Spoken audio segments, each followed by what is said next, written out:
It happens when you're alone, late at night, phone in your hand, mind restless, heart numb.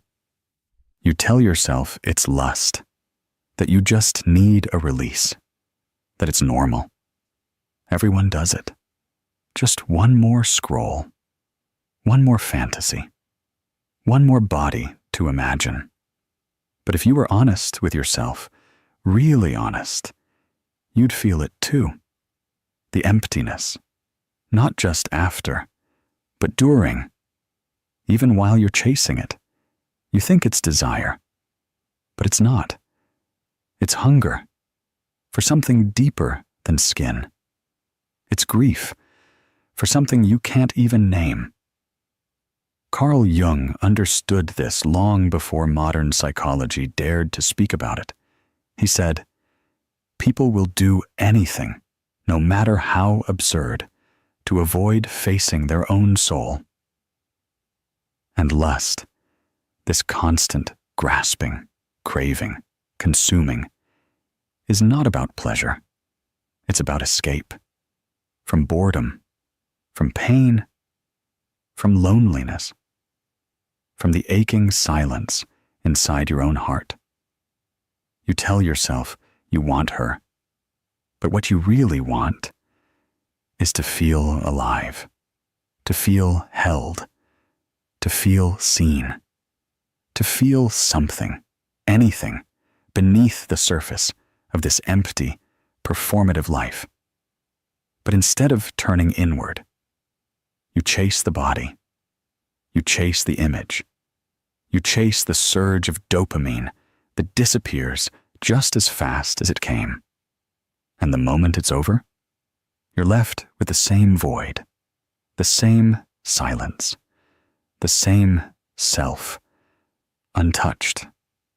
You see, lust isn't the enemy. It's the symptom. It's your soul trying to get your attention. Because beneath that craving is something much deeper. Disconnection. You're not connected to your body. You're not connected to your purpose. You're not connected to your emotions. You're not connected to you. So you reach for the easiest substitute, the illusion of closeness, the illusion of control, the illusion of being wanted. But Jung would say, this is the shadow in action, the part of you that was never loved in the right way, now searches for love in the wrong ways. And it's not just about sex. It's about all the ways you run. The compulsive texting, the porn at 2 a.m., the meaningless conversations that feel almost intimate, the constant mental replay of someone who made you feel desired once. But what you're really doing is avoiding the loneliness that lives under your skin. Because to sit with it, to really feel it, is to admit that you don't just want release. You want rescue from your own isolation, from your own numbness, from your own buried needs that you were never allowed to have. Jung saw this in the patients who came to him not with sexual issues, but with spiritual hunger disguised as desire. He didn't moralize. He didn't judge. He went deeper. Because he knew the real question wasn't, why do I feel lust? But rather, what is this lust trying to distract me from? And that is the question you have to ask yourself now. Because if you don't, you will keep feeding the craving, but never touch the wound. You will keep chasing bodies, but never feel intimacy. You will keep fantasizing, but never feel seen.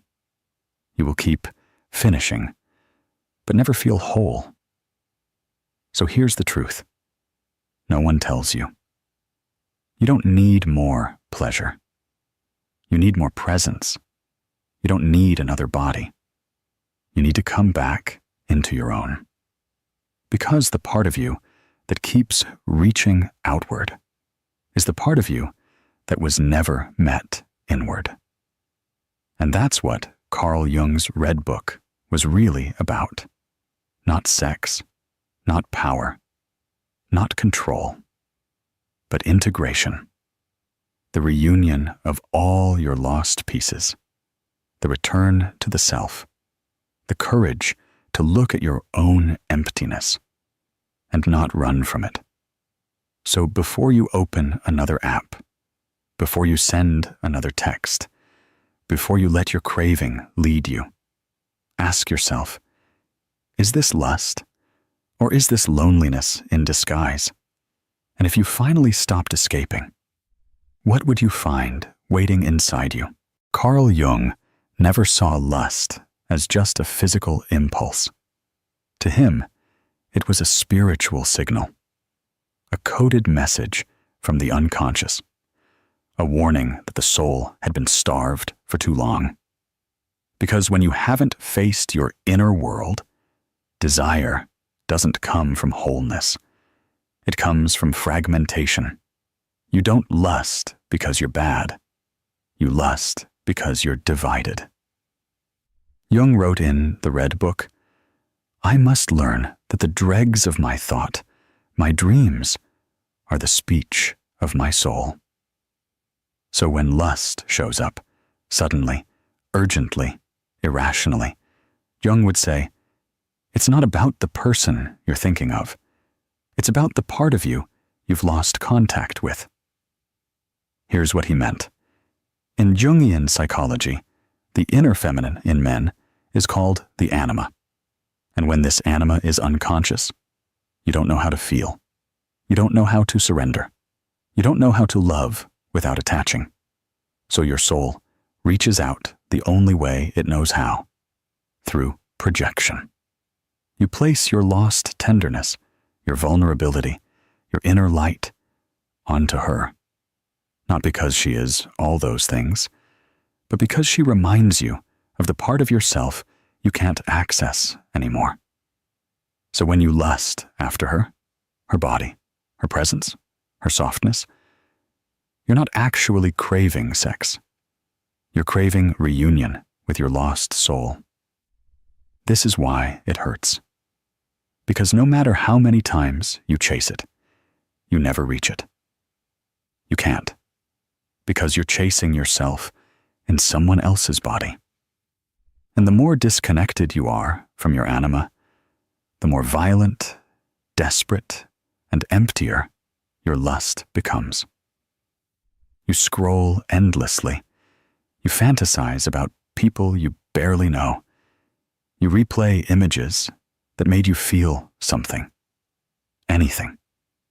And yet, every time it ends, you feel more distant from yourself than before. Jung said this is how the shadow seduces you, not with evil, but with illusion. You don't see a person. You see your unmet needs, your suppressed pain, your forgotten warmth. And because you never integrated these parts within, you try to possess them outside. But lust, when it's disconnected from love, always collapses. Because no one can carry the weight of your unlived emotions. No body can complete your broken identity. No moment of pleasure can heal a soul that hasn't been felt. So what happens next? You start needing more stimulation, more novelty, more intensity.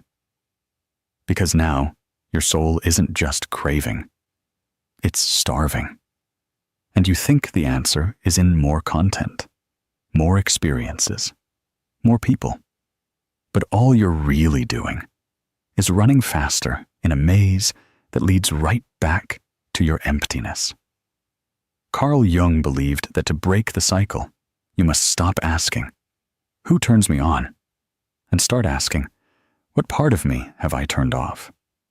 Because when you reconnect with your emotions, your dreams, your intuition, your longing, lust transforms. It becomes sacred. It becomes creative. It becomes a bridge, not a trap.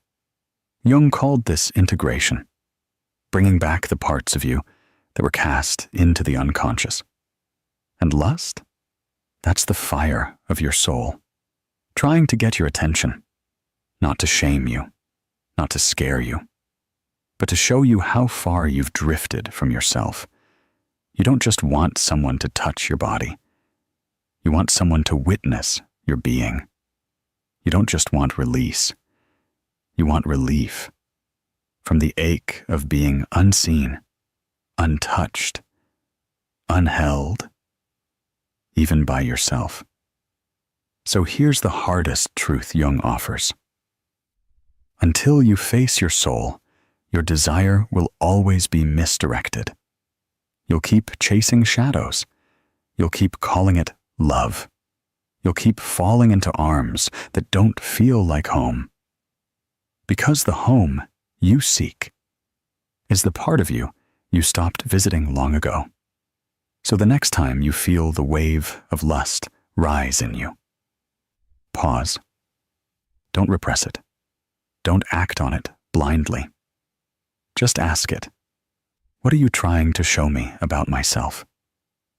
Because once you learn how to feel the energy without losing yourself in it, you don't become cold, you become clear. And in that clarity, you can finally choose something deeper than the craving. You can choose connection, not escape, not performance, not fantasy, but presence. And from that presence comes the kind of love lust could never give you.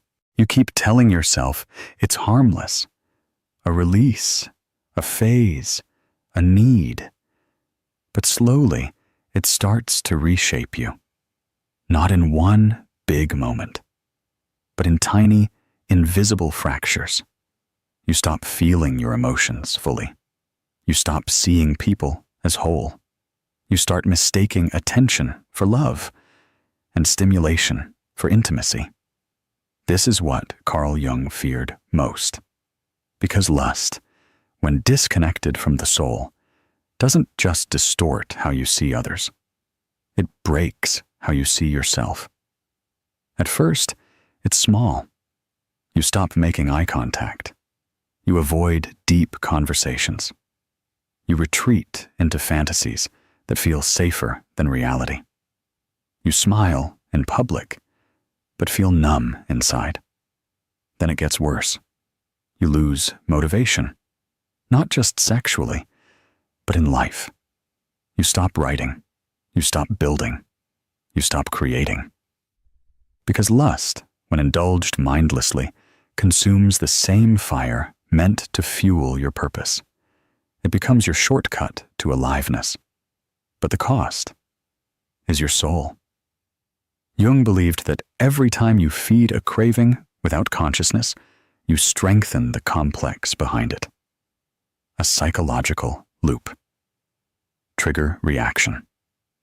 Relief. Guilt. Repeat. And the more you repeat it, the more you believe that this is just who you are. But it's not who you are.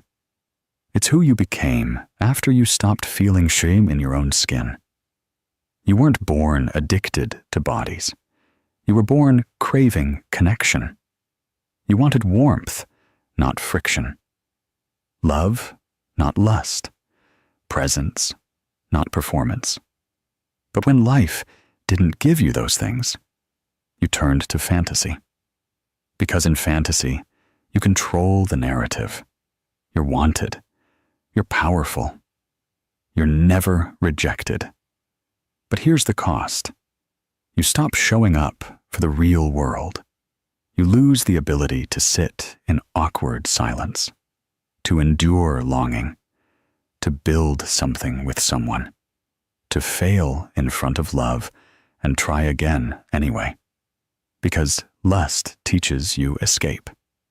Not courage, not patience, not resilience. And so you get stuck. You keep chasing highs that never touch your heart. You keep looking for women who make you feel something, just enough to distract you from how disconnected you are. And maybe worst of all, you start to resent yourself. You tell yourself you're weak, that you're broken, that you'll never find real love. But Jung would say, it's not brokenness. It's disconnection from the inner feminine, from the soul's ability to nurture, to hold, to feel. You have fire, but no warmth. You have desire, but no devotion. And without integration, lust becomes violence. Not outwardly, but inwardly. You betray your own values. You promise yourself, never again, only to fall back into the same loop the next night. And over time, your mind becomes scattered, your heart becomes calloused, your dreams become dry, because nothing that once made you feel alive can compete with the intensity you've wired into your system. The high is short, the aftermath is long, and the worst part, you start needing more and feeling less. Jung called this psychic possession, when a complex hijacks your willpower. When you no longer act, you are acted through. And in this case, it's not you who's chasing lust. It's your shadow, your loneliness, your unloved inner child, searching for someone to hold him in the only way he's ever known. So the cycle repeats. Relationships fall apart. You sabotage connection. You can't sit with discomfort, so you swipe. You can't deal with silence, so you scroll. You can't face yourself, so you chase someone else's body. But what you never realize, until it's too late, is that lust doesn't just keep you from love. It keeps you from becoming you. It robs you of creative energy, of attention span, of soul depth, of spiritual clarity. And the longer it goes on, the more you start to wonder, why don't I feel anything anymore? That's the consequence. Not shame, not hell, not punishment, but numbness. And Jung would argue, that is worse than pain. Because when you're numb, you stop evolving. You stop listening. You stop hearing the voice inside you that says, this isn't who I came here to be. You don't need to hate yourself to heal. You don't need to repress desire. You just need to ask one question. What is this craving trying to teach me about me? Carl Jung never told you to kill the fire. He told you to understand it. Because the fire of lust, when ignored, becomes addiction. But when faced, it becomes transformation. And that journey doesn't start by closing your eyes. It starts by finally opening them. No more lying, no more blaming, no more saying, this is just how I am. You're not broken. You're just lost. And you've used lust to avoid the map. But the mate was never outside of you. It was never in her body, never in that video, never in the next message, the next app, the next escape. The map was always your soul. So how do you begin? Step 1. Stay. Not with her, not with them, with you. Stay in your body. Stay with the ache. Stay through the craving without feeding it. At first, it will feel impossible. You'll shake. You'll scroll. You'll itch for escape. But if you breathe through it, just one moment longer than you usually do, you'll hear something new. Silence. Not the numb kind, the sacred kind. And in that silence, a voice will whisper, I miss you. It's the part of you you left behind, the boy who learned to earn love, through performance, the soul who mistook touch for truth, the man who forgot that his craving was not evil, just unmet. Jung believed that you don't kill your shadow. You integrate it. You sit with it. You learn from it. You bring it back into the light. So what does that look like? You start writing again, not just to express, but to feel. You create, not to impress, but to release. You sit in nature. You let yourself cry. You breathe into your chest and ask, what do I actually want right now? And you listen, not just once, every day. Because healing lust isn't a one-time fix. It's a daily relationship with your own soul. And over time, the cravings lose their grip, not because they disappear, but because you no longer fear them. You welcome the heat. You thank the desire. You hear what it's really saying. I want love. I want beauty. I want meaning. I want me. You don't need to shame yourself anymore. You don't need to prove anything. You just need to come home. Because when you reclaim your anima, your inner feminine, you don't chase it outside. You live it. You feel your emotions. You honor your softness. You become magnetic because you're finally whole. And then, when someone does come along, you don't need to possess them. You don't need to be rescued. You don't need them to complete the parts of you you abandoned, because you already did that. In silence, in darkness, in the sacred place lust could never reach, but your soul always could. So, if this hits something inside you, then you've already begun the journey back. Sit with it. Listen again. And tell me in the comments, what have you really been craving all along? Like, subscribe and drop a super thanks if this spoke to your shadow. It helps keep Psychatic alive. And remember, you were never addicted to her. You were addicted to the feeling of being whole. Now give that back to yourself.